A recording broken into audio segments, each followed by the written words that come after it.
Antonio Conte's 16-month stint as Tottenham Hotspur manager is finally over. The Italian went on a rant against the players and the club, and everyone knew what was coming. Tottenham have had 11 different managers since 2001 and have only been able to manage just one trophy. And that's what we are going to discuss today. Do Tottenham lack the winning mentality? Hello and welcome. You are watching WION Sports Xtra. I am Nikhil Mathur and I'm joined by my sports editor Divya Singh Deo. Refreshed. We can break. And by my colleague Shibashish Nandi. Who doesn't look refreshed, even though he had a break as well. So, if your team is throwing away a 2-0 lead against the bottom place team in the league, you have the right to be angry. But Conte took it to another level, but he made some pertinent points. Do you agree with those? Yes, I think I do. I think what we have seen with Tottenham Hotspur over the years is a team which wants to be among the European elite, but it just sort of can't take that final step. And there are obviously larger issues within the club. Obviously, Antonio Conte isn't, and we spoke about this last week, my way or the highway. But the reports we're reading right now is that he had brought this up on multiple occasions. There are players within that team who have come out in his support. Someone like Doherty, who's no longer with the team, has also said that Tottenham should have stuck with him for a long time because he is a winner. He has that winning mentality, and obviously he was frustrated to a point for that outburst to happen. And let's face it, Antonio Conte leaving Tottenham Hotspur is no surprise. All three of us have discussed this last week, and we are discussing it again today. Where Tottenham Hotspur go from here is the big question. They can see. Let's look at the list of managers they've gone through. Levy B, Andre Villas-Boas has been there. There has been Jose Mourinho, Antonio Conte. These two are serial winners. They won everything. Okay. They won everything out there that has to be won. Conte hasn't won the Champions League, obviously, but it's won league titles almost in all the big leagues. So there's a larger issue with the club, which the club does not seem to address. And Conte's departure, the way I look at it, it feels to me as if this is the end for Harry Kane. And that's going to be big for the club. If Harry Kane leaves, it's going to be massive. Yeah, it's going to be massive. I mean, in both ways, it will help them rebuild the club, as in, he's not going to be sold below £100 million. I mean, no, but when you're selling a player like Harry Kane, rebuilding takes time. They sold Gareth Bale, got in a 90, 100 million back then, got in those 8 players from Eric Lamela and all those guys. What happened? That didn't translate into success. Liverpool sold Suarez and all. And with that money, didn't translate into success. You can't buy your way. Let's face it, this Spurs side has been very expensively assembled, starting from the Mourinho days. Højbjerg came in, Kulusevski is there, Bentancur is there. There's no shortage of good players in that team. Exactly. But there's something which is sort of not right in the club that, and perhaps Conte is right, they're soft. Let's face it. yes, I mean, I agree with everything that Conte had said last Sunday. Sunday. So, yeah, I mean, you are like what? One of those bridesmaids. I mean, they are always there in the conversation, but at the end of the season, they are never there. So, yeah, I mean, when you have a manager like Antonio Conte and Jose Mourinho, then also if you can't, like, we saw how, I mean, there are questions regarding their philosophy, Conte's philosophy, that he is kind of defensive, but let's face it, he won Italian League with Juventus, with Inter, and even the Premier League with Chelsea. I don't think he changed his philosophy that much. So, we shouldn't get into the philosophy. They knew what they were getting. Mm-hmm. And remember, at the time, United were also wondering what do we do, and Tottenham beat them to Conte, and United were left with Ralph Rangnick. Yeah. But I was just reading about Tottenham Hotspur's history. They have been a big club in the past. They have won European titles, and I think they're the only club after Manchester United who have won a single, like, at least a trophy from 1950 to 2000. And then Daniel Levy took over in 2001. Do you think he's also part of that problem? Because a lot of people have accused the management as well, saying you are not managing the club properly. Listen, that's the question which has been thrown to the Spurs hierarchy for a while, and not just Daniel Levy. The club is actually owned by Joe Lewis, who's based out of Bahamas. Yeah. It's his money, the Travis Stock Group. And I sort of saw him last year when I was there for the golf. And it comes down to there. Daniel Levy is known to be a tough negotiator. gets good value deals and all that. But the question they need to ask is, why is it not translating into success? For the long time, I think they were happy with Kane and Son firing them, individual brilliance. But individual brilliance can take you as much as a certain level. I think what Conte was saying, that you're blowing away leads. There's a soft mentality within the club, then acceptance that okay, 4-5 is okay. And that is something which is difficult to get out of. I remember, I'm saying this because as somebody who's followed Liverpool, there was a time in the Gerrard years also, when they knew that the club can't go on and win the league. They were happy being in the top four. The top four was all that mattered, and perhaps get a trophy here and there. For Tottenham, the problem is that they haven't won a trophy since 7 and 8. Yeah. And the best chance they had to win a trophy, Levy goes on sacks Mourinho 1 week before that final. League Cup final. But contrast this with United. Yeah. United fans still remember the club winning trophies. And that's why there was that angst, obviously. Now they've sort of ended that route. But just look at where Tottenham were, where United were when Eric Ten Hag came in, and tell me, Arsenal are looking like they're going to perhaps go all the way as well. Liverpool have had sort of their resurgence. They won the Premier League, the Champions League, and last year they had this great season. Of all these big clubs, the big four became the big six. It's Tottenham Hotspur who was sort of stagnant. So that's the question we're asking, right? Is the lack of a winning mentality. And contrast it with United. As somebody who's followed the club, do you think that this is where the problem is? Yeah, definitely. The problem is the mentality. Another example I want to give is of Real Madrid. They are not that great in La Liga. They're losing to teams who are battling relegation. But again, Champions League, that they know that it is their tournament. No matter what form they are in, they play for the badge. That mentality is there. And it's a perfect example. You need to have that mentality. And that's what they are favourite to win the Champions League. The form in the league is not that great. And you don't see that. You don't associate that with Tottenham Hotspur. You see, they are a good team. They have good players. But you're not scared of Tottenham because, you know, Kane and Son, they can play great football. But you are not scared of them because they don't play with that mentality. So that brings me, who do you... So Nandi, on this, so Kane's got a contract till 2024. Mm-hmm. If he doesn't sign an extension, then they'll have to get rid of him this summer. Or else risk losing him for free. Yeah. Because even Steven Gerrard spoke about it last night in that commentary on the England game, that Kane has to make a tough choice like he did. Do I stay with the club, which has sort of gotten me right from the youth ranks to the top of the game, the England's greatest goal scorer?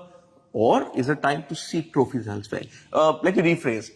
Will Harry Kane's career be complete without a trophy? Gerrard still had the Champions League. Yeah, I mean, kind of. Honestly, no. Actually, no. I mean, if you consider yourself to be a big player, if Harry Kane is a big player, he has to win something. I get it. He's one of the best strikers the Premier League has ever seen. He's England's top goal scorer. All that's perfectly okay, but you still need to win a trophy. I mean, even with England, he hasn't won anything. I mean, they haven't come able to win anything. So yeah, I mean, at the end of the day, when he retires, then he might think that I should have made this move. So I guess it's time for him to leave Tottenham. I think Thierry Henry also, when he knew that he didn't have the chance to win Champions League with Arsenal, he went to Barcelona. He won it. So probably Harry Kane may also think that way. And okay. So Harry Kane decides to go. What makes Harry Kane stay? He's still got a decent team. Do you think Nagelsmann, that's the name being thrown about, Julian Nagelsmann, perfect opportunity for Spurs to go and get a decent manager out there? I mean, look at the rest who are available. Yeah. I somehow don't think Pochettino's going to come back because I didn't see any reason for him to be sacked in the first place. Exactly. That's going to hurt. But he's still without a job. And obviously, when you are a manager at that level, there's a situation there. But is Nagelsmann the perfect fit? He's 35. It's kind of a tricky question because Nagelsmann has been with Bayern Munich for a season and a half. Yeah, so the problem with Bundesliga is Bayern Munich, they always end up winning things. I mean, they always end up winning because they are that good in Bundesliga. So appointment, if Tottenham actually appoint Nagelsmann, it's going to be a big risk because they don't know. I mean, but Premier League is different because in Bundesliga this season there are three teams that were fighting, but in Premier League it has always been 2-3 teams, and Tottenham was never in that conversation. So you need to have a lot of faith on your manager, someone like Julian Nagelsmann, who's coming from if he comes and joins Bayern Munich, and he'll need time, at least a season or two. So yeah, it's going to be, if he actually ends up joining Tottenham, it should be good. I mean, he is one of the brightest managers in the profession. So yeah, I mean, Do Tottenham need a bright manager? Do they need a proven customer? Considering that the proven customers list has also had Mourinho and Conte. Yeah. Should you just go for it and say, you know what? We've tried the golden oldies. Let's go for youth and let's see if he can spark something out of this group of players. I think so, because they don't have much option. Like, who's available? Luis Enrique, Zidane. Luis Enrique is not a bad option. Yeah, Luis Enrique also, he's out of. But will he come to a club which doesn't have Champions League? After leading Spain, is he ready for the rigors of a full 60-game season? That's tough as well, right? Yeah, that's a tough choice that Tottenham will have to make. I think they won't. Will they appoint a manager at this time? I think they will, or they will just end this season. They're sticking with Stuani. Yeah, Stellani. Stellani. What you said, right?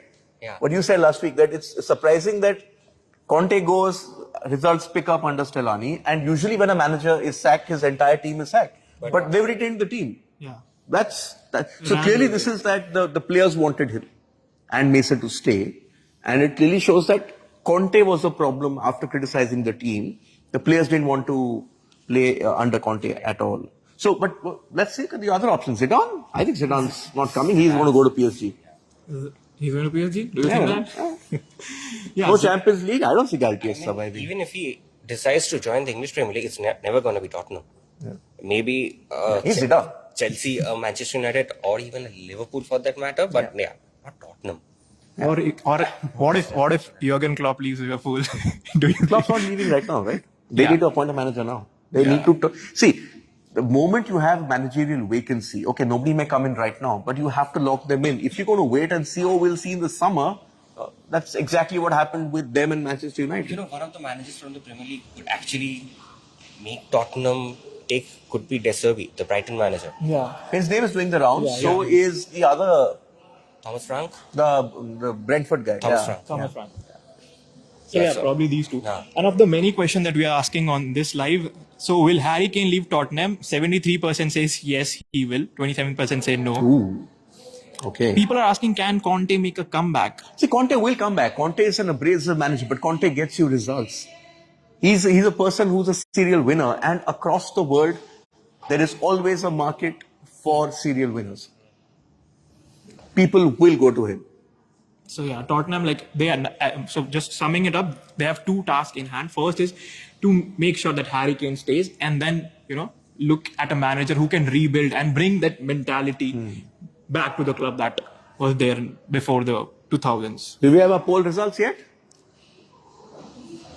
You are sending it to us? Okay. Yeah. Poll results coming up as well.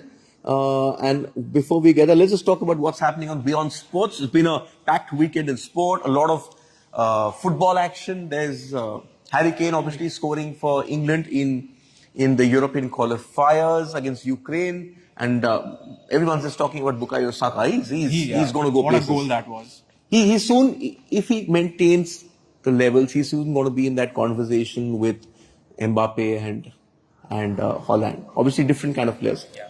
Those are out-and-out goal scorers. Yeah. But this kid is special. And then we're looking at Ronaldo at the other end of the spectrum. Age no bar, but scoring 2 goals. 92 ranked Luxembourg isn't exactly the greatest of oppositions. Perhaps the Al Nassr opposition is better. We're also going to look at a lot of tennis from the Indian Wells. And an absolute duel in Austin, the WGC match play, where I was following it last night. I really thought it's going to be a Scheffler versus McIlroy final. Yeah. And with 3 holes to go, both sort of were ahead. Rory was in fact up by 2.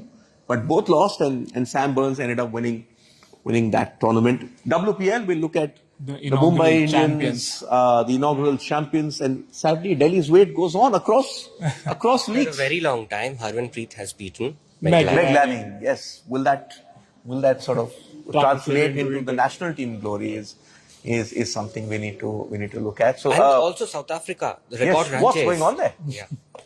They chased on 270 in an ODI game in 30 overs. Yeah. And yesterday, I think 259 in chased 17 down or world 18 records. overs. Yeah. 500 runs, biggest chase. No target is safe if No target is safe, South yeah. Africa is chasing. So yeah, and we have the results of our question. You want to go? Do Tottenham Hotspur lack the winning mentality? 73% say yes. That's more than 2/3. 23%. As a compliment. Richard Abel says, you guys are doing an absolutely great job. Thank you, Richard. Just sort of trying to have a conversation within ourselves, trying to make sense of the news. When you work in television broadcast, time is limited. So this gives us an opportunity to sort of just have a conversation which you probably can't have in a regular broadcast as well. Thank you so much, and keep watching us, keep watching this, and Keep it's a sending daily your affair comments. on weekdays, and keep sending in your comments as well. Yes. See you tomorrow. Thank you.